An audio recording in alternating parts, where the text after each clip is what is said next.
अस्सलाम वालेकुम, कैसे हैं सब। तो इस वक्त हम मौजूद हैं यॉर्क में और हमारे घर में अभी अभी हम पाकिस्तानी आम जो कि यहाँ यूके में भी आसानी से मिलता है और यहाँ बहुत पसंद किया जाता है, इससे फारिग हुए हैं। तो आज हमारे पास तशरीफ़ लाए हैं ताबिश भाई कोरिया से। तो इनसे जानते हैं कि इनकी पूरी पीछे बैकग्राउंड क्या है, कहाँ से तालीम हासिल की, उसके बाद कोरिया में क्या कर रहे हैं, और अभी यहाँ जो आए ना, सबसे जो इम्पोर्टेंट बात है घूमने आए हैं और ये ख़ुद स्कॉलरशिप पे वहाँ पढ़ रहे हैं। और यहाँ घूमने आए हैं। ये बहुत इंटरेस्टिंग स्टोरी होगी कि बंदू वहाँ स्कॉलरशिप पे जो लोग वहाँ जाते हैं उनके पास इतना पैसा होता है कि वो घूमने जहाँ चाहे जा सकते हैं। तो आप इनसे बात करते हैं और इनसे जानने की कोशिश करते हैं यहाँ यूके में इन्होंने क्या एक्सपीरियंस किया और कोरिया में क्या एक्सपीरियंस रहा। तो ओवरऑल इनका जो एक्सपीरियंस है वो जानने की कोशिश करते हैं। थैंक यू ताबिश भाई फॉर विजिटिंग अस। तो thank you for inviting me. तो ये कि सबसे पहले आप हमारे नाजरीन को बताएं कि आपका ताल्लुक़ कहाँ है, कहाँ से, और आपने बेसिक एजुकेशन कहाँ से की। बिस्मिल्लाहिर्रहमानिर्रहीम। जी, मेरा ताल्लुक़ स्कर्दू से है, गिलगित बल्तिस्तान। और इब्तदाई तालीम अपने इलाके में हासिल की, उस वक्त स्कूल और फिर पब्लिक स्कूल। उसके बाद हम साथ उस वक्त कॉलेज में हम पढ़े। फिर मैं नस चला गया और आप कराची चले गए। उसके बाद फिर हम साथ कोरिया गए, जहाँ मैंने मास्टर्स किया, आपने साथ PhD कर दी इंटीग्रेटेड प्रोग्राम में। और अभी जैसे कि आपको पता है कि मैं वहाँ से PhD कर रहा हूँ। तो आपने कोरिया क्यों सिलेक्ट किया। कोरिया इसलिए सिलेक्ट किया क्योंकि एक फ्रेज़ जो बहुत मशहूर है कि if you want to learn some skill you should go to Korea, क्योंकि वहाँ आपको स्किल सेट सिखाया जाता है। फिर कहते हैं if you want to go for work life balance, आपको यूरोप मूव होना चाहिए। और कहते हैं if you want to chase your dreams you should go to America.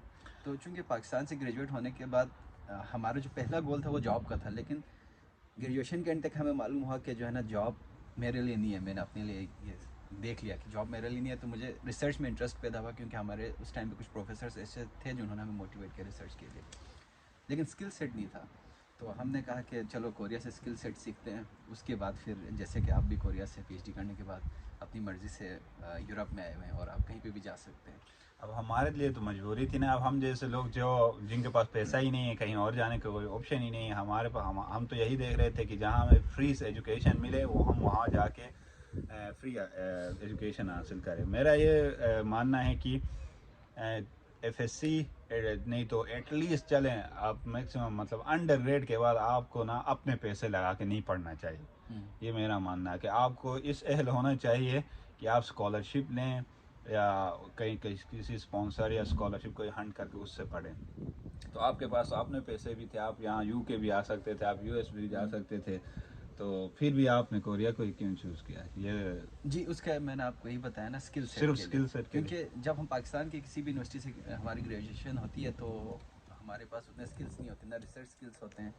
और मेरे ख्याल से जो हमारी एजुकेशन सिस्टम है वो जॉब के लिए भी नहीं है। हमें कहते हैं कि आप जॉब में जाओगे तब भी आप ज़ीरो से स्टार्ट करते हैं, आप रिसर्च में जाओगे तब भी आप ज़ीरो से स्टार्ट करते हैं। और कोरिया एक ईजी पाथवे था, जैसे आपको पता है कि आपने सिर्फ प्रोफेसर को ईमेल करना होता है, उसकी बात आप ना, उस वक्त आइट्स की भी मेरे ख्याल से ज़रूरत नहीं थी। अच्छा, कोरिया कोरिया जाने के लिए सिर्फ मतलब आप ईमेल करें और आप इजीली जा जी सकते हैं। जी वो जी शॉर्ट करके एक प्रोसेस हमारे देखने वालों को बताएं कितना आसानी से ये गए हैं वहाँ पे। जी। जैसे ही मेरा मतलब ग्रेजुएशन के करीब था, नस्ट में 8th सेमेस्टर चल रहा था, तो एक प्रोफेसर को मैंने ईमेल किया। तो जैसे ही उसको ईमेल किया तो उनके तकरीबन 3-4 दिन बाद उन्होंने मुझे रिप्लाई दिया कि आप जो है ना मेरे लिए अप्लाई कर दें। और उसके बाद से मेरे उनके कोई कंटेक्ट नहीं हुआ, मैंने बस अप्लाई किया जैसे उन्होंने कहा था। और बस एक फॉर्म में उनका नाम लिख दिया एडमिशन फॉर्म में कि इस प्रोफेसर की मुझे जो है ना उन्होंने मुझे कहा है ईमेल में। तो बस उसके बाद मेरा एडमिशन हुआ। और उस टाइम पे वीज़ा भी बहुत इजी था, मेरे ख्याल से 3 या 5 दिनों के अंदर हमारा वीज़ा आ गया था। और सारे डॉक्यूमेंट्स हमने उस वक्त जो है ना ऑफ़लाइन ही किए थे, और वो भी ऑफ़लाइन जो वहाँ पे ऑलरेडी स्टूडेंट्स थे उन्होंने जमा किए थे, ने यहाँ से डॉक्यूमेंट्स भेजने की भी ज़रूरत नहीं थी। अक्सर हमारे देखने वाले ये पूछते हैं कि हम अगर कोरिया जाते हैं, किसी भी मुल्क में जाते हैं, तो हमारे पास ख़ासकर वो स्टूडेंट जो मुझ जैसे या जो अफोर्ड नहीं कर सकते, उनको सबसे जो मेन कंसर्न होता है वो ये होता है कि हम क्या अपना ख़र्चा चला पाएंगे कि नहीं, क्या हमें इतना पैसा मिलेगा, हमारी फ़ी कौन पे करेगा, कितनी होगी। अब पहले तो मैं देखने वालों को ये कहूँ कि अब ये बंदा कोरिया में स्कॉलरशिप पे है और उन पैसों पे ये मतलब यहाँ एक्स्ट्रा पैसे इतने बचे कि वो यहाँ घूमने यूके आया हुआ, और पूरा यूके अभी मैंने नहीं देखा, ये सारा देख के इधर एंड में आया। तो आप बताएं कि वहाँ के क्या कितना पैसा मिलता है, क्या वो इनफ होता है कि नहीं होता, उससे क्या कोई सेविंग्स। अक्सर मुझसे पाकिस्तानी स्टूडेंट्स अभी भी जो मैसेज करते हैं वो ये पूछते हैं कि हम कितना सेव कर सकते हैं, अपने पीछे घर वालों को कुछ भेज सकते हैं या नहीं, क्योंकि हमारे उधर ज़्यादातर यही कंसर्न होता है ना कुछ वहाँ जॉब करके अपने घर वालों को भी सपोर्ट करें। क्या ये सब कोरिया, जापान, चाइना या इन जैसे ममालिक में पॉसिबल है या नहीं, तो वो उसके बारे में आप बताएं। अच्छा, इसका ये कि जो आपने कहा ना कि कुछ यूनिवर्सिटीज़ है जैसे इसके की हो गया, वो आपको सेटलमेंट फी मनी देती है। जैसे आप वहाँ पहुँचते हैं तो आपको कुछ, क्योंकि आप अभी वहाँ से आ रहे होते हैं तो आपके लिए वो सेटलमेंट अमाउंट के नाम से आपको पैसे देती है, जिससे आपके इनिशियल जो है ना खर्चे आपके वहाँ पे पूरे हो जाते हैं। तो उससे आपको इनिशियली इतना ज़्यादा पैसे साथ ले जाने की ज़रूरत नहीं होती। हाँ, लेकिन दीगर यूनिवर्सिटीज़ में आपको कुछ शुरू में जो है ना आपको पैसे लेके जाने होते हैं, जिससे आप अपना शुरू के खर्चा, क्योंकि आपको पता है बैंक अकाउंट बनने में और आपका रेजिडेंस कार्ड आने में थोड़ा टाइम लगता है, तो वो आपको थोड़ा सा जो है ना आप किसी से लेके, या फिर अगर आपके पास थोड़ी सेविंग है तो तो यहाँ पे ज़्यादा मैं ज़्यादा आपको फिर रोकूंगा कि मतलब आपका कोरिया जाने में कितना खर्चा हुआ था, मतलब अगर पाकिस्तानी रुपीस में अगर बताएं। उस टाइम की बात है। हाँ उस टाइम। उस टाइम की बात है तो मैंने अपना टिकट कराया था, वो मुझे पड़ा था तकरीबन 70,000 PKR का। और जो फर्स्ट मंथ का अपना मैं खर्चा लेके गया था अराउंड, वो भी तकरीबन कोई 50,000 पाकिस्तानी PKR लेके गया था। अच्छा अच्छा, तो हाँ अभी जो वहाँ आपको स्कॉलरशिप मिल रही है वो कितनी होती है कि आपके लिए मतलब कंफर्टेबली आप वहाँ सरवाइव कर सकते हैं, या आप उसके बारे में डिटेल। स्कॉलरशिप का कोरिया में जिस तरह आपको एक्सपीरियंस है कि लेब और यूनिवर्सिटी वाइज डिफर करती है। फॉर एग्जांपल SKQ में जब मैं गया उस वक्त मेरी एवरेज ऑन द होल, मतलब ऑन अगर द कोई एवरेज कोरिया जो है आना ना, चाहे तो उनको कोरिया उसको ना मतलब चाहे तो एवरेज आप कह सकते हैं कि 13 to 1800 डॉलर्स आप कह सकते हैं, उतनी आप उनको मिल जाएगी स्कॉलरशिप। तो खर्चा वो इजीली इसमें वो उनका जो एक्सपेंस इजीली कर सकेंगे और या नहीं, और कितना खर्चा आएगा, वो क्या घर सपोर्ट कर सकेंगे, ये ज़रा डिटेल इसको डिवाइड करके समझाएं। अच्छा, इसमें तो पहले फिर वही है ना कि सैलरी मैंने आपको बताया कि यूनिवर्सिटी वाइज डिपेंड करती है, उसके बाद खर्चा भी सिटी वाइज डिपेंड करता है। फॉर एग्जांपल आप सोल में रहेंगे तो महंगा है, लेकिन अगर आप साइड एरियाज़ में जैसे देजोन वगैरह हो गया वहाँ रहेंगे तो सस्ता है वहाँ पे। और चाहे आप सोल में हो चाहे आप देजोन में हो, आप घर वालों को सपोर्ट कर सकते हैं, इतनी आपको मतलब लेकिन स्टाइपेंड वहाँ आपकी फिर होती है। स्टाइपेंड भी अपने सिटी के हिसाब से जी मिलेगी ना, कि आप कंफर्टेबल रह सकें। जी, ऐसा ही है। और अगर आप ESTs में जाते हैं तो फिर तो आपकी याशी है, वहाँ पे बहुत ज़्यादा पैसा है। यानी आप अभी अपने घर भी पैसे भेजते हैं। जी, मैं बेचता हूँ। अच्छा, भेजने के बाद आप इजीली अपना घर लेके कोरिया में रह रहे हैं, जी जी बिल्कुल। और उसके अलावा आपने इतना बचाया है कि आप यहाँ यूके घूमने आए हैं, हाँ। जी, असल में मेरे भाई की ग्रेजुएशन भी थी तो एक मौका भी था, तो अच्छा अच्छा। फिर उसी मुनासबत से मैंने कहा कि चलो इसकी ग्रेजुएशन अटेंड करता हूँ। फिर सेविंग्स इतने थे कि फिर मैंने, आपको पता है कि तीनों UK के कंट्रीज विज़िट किया तो तकरीबन। देखने वाले देखें भाई, ये नहीं कि आपको मसले होंगे, आप एक दफ़ा निकलें तो आप इतना कमाएंगे कि मतलब आप ये सारी चीज़ें कवर करेंगे। तो उससे आगे चलते हैं हम कि आपको वहाँ और मुझे खुद भी इंफ्रास्ट्रक्चर वाइज यूके और कोरिया में डिफरेंस फील हुआ, लेकिन आपका क्या एक्सपीरियंस रहा, क्या कोरिया में अच्छा था, यहाँ आपको कैसा लगा, और पाकिस्तान में जो ओवरऑल ट्रेंड चल रहा है, यूके का नाम बड़ा मशहूर है लेकिन कोरिया, जापान, चाइना जैसे ममालिक को ये स्टूडेंट्स और ये हम सब अच्छा नहीं समझते, यार ये कहते हैं कि यार ये कंट्री सही नहीं है, क्योंकि हमारे पास इंफॉर्मेशन नहीं है। हमारे लोग सेलिब्रिटीज़ को देखते हैं जो कि लंदन लंदन और यूके करते रहते हैं, और वो इधर आके जो स्टूडेंट्स हैं यहाँ जो आए हैं यूके में, हम जिनसे भी मिले ना, हमें उनको देख के तरस आता है कि बेचारे कितने हार्ड जॉब्स कर रहे होते हैं। सुबह 8 से रात 8 बजे तक कोई सिक्योरिटी का जॉब कर रहा है, कोई डिलीवरी का जॉब कर रहा है, कोई वो। लेकिन आप कोरिया में आपने सिर्फ अपने तालीम और अपने स्किल सेट पे सारा टाइम इन्वेस्ट किया है और आपको पैसे मिले हैं। यहाँ नहीं, यहाँ वो सिर्फ आप क्लास का अटेंड करने जाएं, लेकिन बाकी काम ये हार्ड जॉब्स जो कि आपके फील्ड में कोई ख़ास इनपुट नहीं देंगी, ऐसे काम करते हैं। तो ओवरऑल आपको जर्नल यूके और कोरिया में जो इन्वायरमेंट में क्या डिफरेंस फील हुआ, और वहाँ स्टूडेंट जाने के बाद मतलब वहाँ के स्टूडेंट्स और यहाँ जो इस वक्त मास्टर्स कर रहे हैं या PhD कर रहे हैं, उन दोनों में क्या डिफरेंस आपने फील किया, वो ज़रा हमारे नाजरीन को बताएं। अच्छा, पहले तो मैं ये बताऊं कि जो लोग यहाँ UK में जो अच्छी नाम नहाद यूनिवर्सिटीज़ हैं जैसे ऑक्सफोर्ड, कैम्ब्रिज वगैरह हो गया, वहाँ देते। आते हैं तो ठीक है, लेकिन छोटी यूनिवर्सिटीज़ होगी जो सिर्फ आपको डिग्री देती है, उसके बाद यहाँ पे हम आपने भी देखा मैंने भी देखा कि फिर भी स्टूडेंट्स ख्वार हो रहे हैं। तो उससे बेहतर है कि आप मास्टर्स जो है ना चाइना से करें, कोरिया से करें, ताइवान से करें, जापान से करें। और अगर आपका मकसद चूँकि दूसरा है कि मैंने इमिग्रेशन भी लेने, क्योंकि आपको पता है वहाँ पे इमिग्रेशन टफ है, तो आप वहाँ से कोई डिग्री लेने के बाद यहाँ पीएचडी के लिए आते हैं तो वो आपके लिए काफ़ी आसानी होगी, ना ये कि आप यहाँ आके और जॉब्स कह रहे हो और उस तरह अपनी मास्टर्स की डिग्री निकालें। और डिफरेंस वर्क एनवायरनमेंट के हवाले से कहा तो यहाँ पे वर्क एनवायरनमेंट का तो मुझे एक्सपीरियंस नहीं है, लेकिन जिस तरह आपसे सुनता हूँ कि यहाँ पे काफ़ी वर्क लाइफ बैलेंस से इजी है, लोगों को देखता हूँ तो हर कोई मतलब खुश है, स्माइल पास करते हैं, पूछते हैं क्या हाल चाल है। लेकिन कोरिया में आपने देखा है कि स्ट्रेट फेसेस हैं, कोई किसी के काम में टांग नहीं अड़ाता, कोई पूछता नहीं है किसी से, मतलब हेलो हाई भी नहीं करते जैसे आपको पता है। और लैब में भी बिल्कुल मतलब साइलेंट इन्वायरमेंट है, हर कोई आता है अपने पीसी पे बैठता है, काम करते चला जाता है। तो जो एनर्जी होती है, पॉजिटिव वाइब्स और एनर्जी, वो आपने देखा कि यहाँ पे ज़्यादा है, कि यहाँ पे वैसे ही चलते हुए भी मतलब लोग खुशबाश नज़र आते हैं। लेकिन कोरिया में एक स्ट्रेस सा माहौल है, ये तो इससे मैं एग्री करता हूँ। लेकिन ये कि काम सीखने के लिए वहाँ पे क्योंकि प्रोफेसर का एक जो है ना आपका सुपरवाइज़र ऊपर खड़ा होता है, तो आप जो है ना उससे अपना टाइम वेस्ट करने के बजाय आप उसको बहुत अच्छे से इन्वेस्ट कर सकते हैं। फैसिलिटीज़ वाइज जर्नली मतलब ओवरऑल अगर कंट्री की बात करें तो आपको मतलब ज़्यादा एडवांस्ड और फैसिलिटीज़ वाइज कोरिया अच्छा लगा। आपका चाइना भी आप गए हैं, चाइना का भी एक्सपीरियंस है, थाईलैंड का भी एक्सपीरियंस है, आप काफ़ी ममालिक पहले से देख चुके हैं। तो यूके जो जितना यूके को उठाया है, क्या हमारे जहनों में जितना यूके का नाम है, क्या आप उससे मुतमईन हुए फैसिलिटीज़ वाइज, या कोरिया में ज़्यादा हैं या इधर ज़्यादा हैं एज ए स्टूडेंट या जर्नल पब्लिक या फैसिलिटीज़ का ये है कि मैं जैसे मैं आपको कहते रहता हूँ कि जिसने एक दफ़ा सोल देख लिया फिर उसको कोई और सिटी नहीं पसंद आएगी। वो उसकी एक वजह यह है कि इन कंट्रीज़ का मसला है कि यूके देखा ना कितना बड़ा है, तो मेरे ख्याल से उनको इस तरह मैनेज करना मुश्किल हो जाता होगा, क्योंकि कोरिया तो छोटा सा है, तो उन्होंने हर चीज़ आपके लिए जो है ना फैसिलिटीज़ हो गया उन्होंने आपको प्रोवाइड किया हुआ है अपने रेजिडेंट्स को। तो फैसिलिटी और टेक्नोलॉजी के हवाले से तो कोरिया का या जापान का, इवन चाइना में बीजिंग और शंघाई का मेरे ख्याल से मुकाबला नहीं है यूके का। आपने देखा ट्यूब में उस दिन हम कितने ख्वार हुए लंदन में। या यहाँ के मतलब टाइमिंग भी जिस तरह हम कहते हैं ना, जो हम पाकिस्तान में सुनते थे कि यार वहाँ पे ट्रेन की टाइमिंग बहुत सख्त होती है और फॉलो करते हैं, तो चाइना और कोरिया जापान में हमने देखा, लेकिन यूके में हमने नहीं देखा। अब रात को मैं 22 मिनट लेट पहुँचा। मैं हमेशा लेट होता हूँ ऑफिस, जब बस के टाइम देख के जाता हूँ लेकिन आगे बस ही नहीं आती है। जबकि कोरिया में जो टाइम लिखा है एग्जैक्ट वही अराइवल वही डिपार्चर, तो उस हवाले से टाइम की पाबंदी का भी यहाँ पे मतलब कोरिया में उसकी स्ट्रिक्टली उसको किया जाता है, यहाँ पे मुश्किल अवॉइड नहीं किया जाता।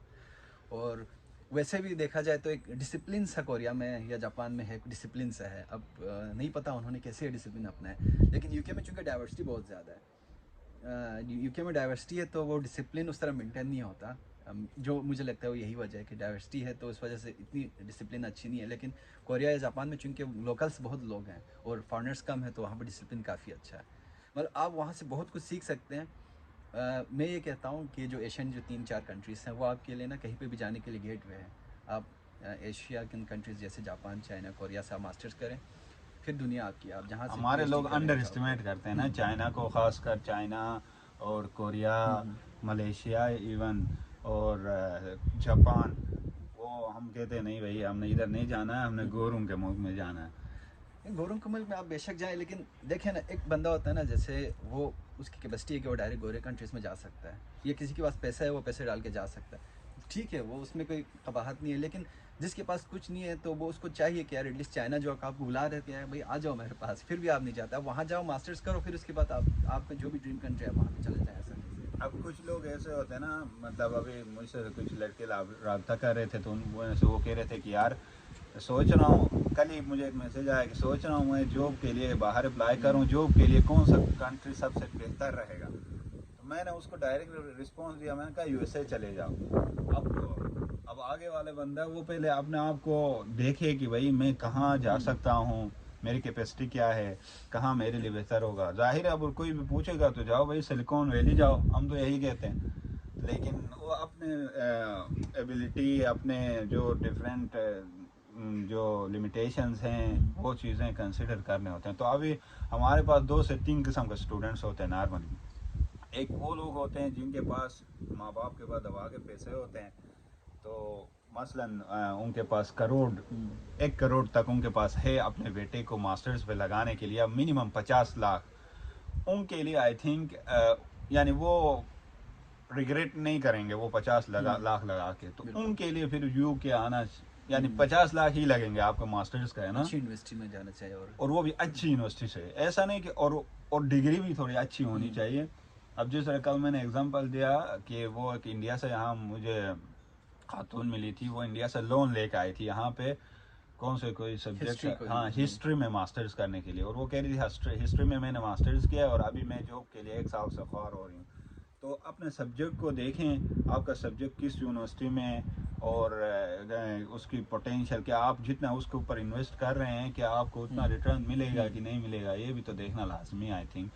और बाकी जो अच्छी यूनिवर्सिटीज़ में जाएं, और वो लोग जिनके पास पैसा नहीं है, अब बिल्कुल भी नहीं है, या एटलीस्ट कर्ज लेके भी मतलब 1-2 लाख ही मैक्सिमम वो लगा सकते हैं, तो उनके लिए शायद ये आप वाला हमारा कोरिया, वाला जो कोरिया चाइना वो बेस्ट रूट है।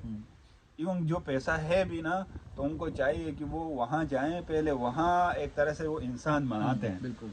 वो फिर रिसर्च सिखाते हैं, फिर वहाँ से होके जब आप यहाँ आएंगे ना, आप खुद बहुत कॉन्फिडेंट फील करेंगे। मेरा अभी अपना एक्सपीरियंस बताऊँ तो अगर मैं डायरेक्ट पाकिस्तान से इधर आता तो मैं बहुत डर के रहता, और मुझे मतलब इवन कि अब कि मैं पाकिस्तान से आया हूँ तो जहाँ पाकिस्तान की हालत देख के कोई कॉन्फिडेंस नहीं होता, लेकिन अब मैं कोरिया से आया हूँ, यहाँ जो भी बंदा मुझे मिलता है मैं उसको कहता, पूछता है कि गोरे पूछते हैं कि भाई किधर से आए हो, तो मैं कहता कोरिया से, तो आगे से वाओ कहते हैं, मतलब कहते हैं कि हम भी जाना चाहते आपके हैं भाव कोरिया। से मुझे याद है कि जब मैं इमिग्रेशन, जब मैं पहली दफ़ा, क्योंकि मेरा विजिटिंग वीज़ा था, तो मैं खुद बड़ा डरा हुआ था कि यार, क्योंकि वो एक प्रोग्राम चलता है ना टीवी पे कि वो कभी ये स्टूडेंट को रोक रहे हैं, कभी उस पाकिस्तानी इंडियन को रोक रहे होते हैं एयरपोर्ट पे, बॉर्डर तो मेरे जहन में भी यही था कि यार कुछ ऐसा ही सीन होगा, और मैं रेडी था पहले से। लेकिन जैसे इमिग्रेशन ऑफिसर को देखा उसने, अच्छा कोरिया से आया हो, तो उसने पूछा कि पाकिस्तान से वोट हो रहे हो, मैंने कहा नहीं मैं कोरिया से आ रहा हूँ, तो उसका एग्जैक्ट यही वर्ड था, उसने भी वाह, उसने ये कहा, उसके बाद उसने कहा कि यू कैन गो नाउ। तो अल्हम्दुलिल्लाह अभी तक मतलब यहाँ तक जो पहुँचाने में जो किरदार है ना, वो कोरिया का है। बिल्कुल। मतलब उस गेट वे से होकर यहाँ आओगे तो सुरखरू रहोगे, नहीं अगर पाकिस्तान से डायरेक्ट कोई जुगाड़ या पैसा या जिस रूट से भी यहाँ आओगे, आओगे सही, लेकिन यहाँ कॉन्फिडेंट फील नहीं करोगे, यहाँ हार्ड जॉब्स करने पड़ेंगे, यहाँ पैसे बहुत लगाने पड़ेंगे, लेकिन उस गेट वे से होकर आओगे तो आपको पैसे भी मिलेंगे, इज्जत भी मिलेगी, आपको स्किल सेट भी होगा, कॉन्फिडेंस भी होगा। तो ओवरऑल आई थिंक सारे स्टूडेंट्स को हम ये रिकमेंड करेंगे जिनके पास पैसा नहीं है, खासकर अगर है भी तो यहाँ स्किल सीखने के लिए भी बहुत आई थिंक वो सब आते हैं और अपने स्लो है सब ना जॉब्स यहाँ, में लग वो जाते आपको हैं। भी कि यहाँ पे हर चीज़ स्लो है, कोरिया में आपको हर चीज़ बहुत फास्ट, जो भी आपको चाहे फ़ौरन मिल जाता है। यहाँ पे बहुत स्लो है, एक एक चीज़ स्लो स्लो है, तो आप जो है ना वही पाकिस्तानी आपकी वही जगह वही रहेगी, आप जो है ना फिर ग्रो करने में थोड़ा टाइम लगेगा। और वही ना, अब एक बंदा मास्टर्स के लिए आता है, वो सिर्फ क्लास लेता है, बाकी सुबह 8 से रात 8 तक जॉब करते रहते वो हैं। कोई सिक्योरिटी या डिलीवरी, वो खाक स्किल पे टाइम इन्वेस्ट करेगा, या खाक एटलीस्ट वो अपनी जो रिसर्च और डिस्कशन जो हम उधर जो कोरिया में इन्वायरमेंट होता है यार दोस्त के साथ, वही रिसर्च पूरा हमेशा रिसर्च डिस्कस होता है। यहाँ रिसर्च पार्ट टाइम डिस्कस होता है, यहाँ मेन जो होता है कि भाई जॉब किधर मिलेगी अच्छी जॉब, कहाँ सिक्योरिटी के पैसे ज़्यादा मिलेंगे, कहाँ किधर के पैसे, तो ये डिस्कशन होती है ज़्यादातर स्टूडेंट्स के बीच कि यार कोई जुगाड़, कोई सही जॉब, कोई सही डिलीवरी वाला, पैसा ज़्यादा देने वाला बंदा बताओ। वहाँ ये नहीं, वहाँ सब रिसर्च डिस्कस कर रहे होते हैं और स्किल्स एक दूसरे को देख के ही इम्प्रूव करते हैं। तो ये बेसिकली बस ये वीडियो लंबी हो रही है, तो इसका मकसद ये था कि आपको हम ये बताएं कि आप अपने एशियन कंट्रीज़ को नज़रअंदाज ना करें, ख़ासकर वो जो अभी डेवलप कंट्रीज़ हैं, Korea, China, Japan, Malaysia, Turkey या जो भी हो इधर, जो ईज़िली आप जहाँ जा सकते हैं आप जाएं। तो आखिर में आपका कोई रिमार्क्स है तो? मैं तो मतलब कोरिया रिकमेंड करता हूँ सबको, और जिनका लॉन्ग टर्म प्लान्स भी है ना, उनके भी मैं ये कहता हूँ कि आप फिर लैंग्वेज सीखें अगर आपका कोरिया में ही लॉन्ग टर्म प्लान है। लेकिन अगर आपका कोरिया में शॉर्ट टर्म प्लान है तो फिर आप जो है ना वहाँ से मास्टर्स की डिग्री लें, और फिर जो भी कंट्री, यूएसए आपको पसंद है, इंग्लैंड आपको पसंद है, ऑस्ट्रेलिया आपको पसंद है, तो वो आपके लिए फिर एक आसानी हो जाती है और आप आसानी से जा सकते हैं। और एक और बात कि प्रोफेसर सख्त है वहाँ पे, इसमें नो डाउट, लेकिन वो आपका अपना फ़ायदा है उसमें, आप फिर बहुत कुछ सीख पाएंगे। वही चीज़ उनको सिखाती है असल में। हम पाकिस्तानी डंडे के बगैर नहीं चलते हैं, वो हमारा मुल्क पूरा डंडे पे चल रहा है, तो स्टूडेंट्स तो डंडे पे ही चलेंगे।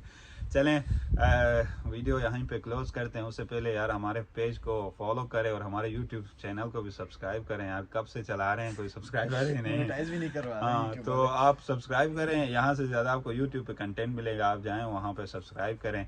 और हम इस तरह स्कॉलरशिप रिलेटेड आपके जितने भी क्वेश्चन होंगे आप यहाँ भी कमेंट कर सकते हैं नीचे, और यूट्यूब पे भी कमेंट्स कर सकते हैं। हम आपको कोशिश करेंगे कि आपके क्वेश्चंस के मुताबिक आपके लिए वीडियो बनाएं। थैंक यू, अल्लाह हाफिज़। Cheers, mate.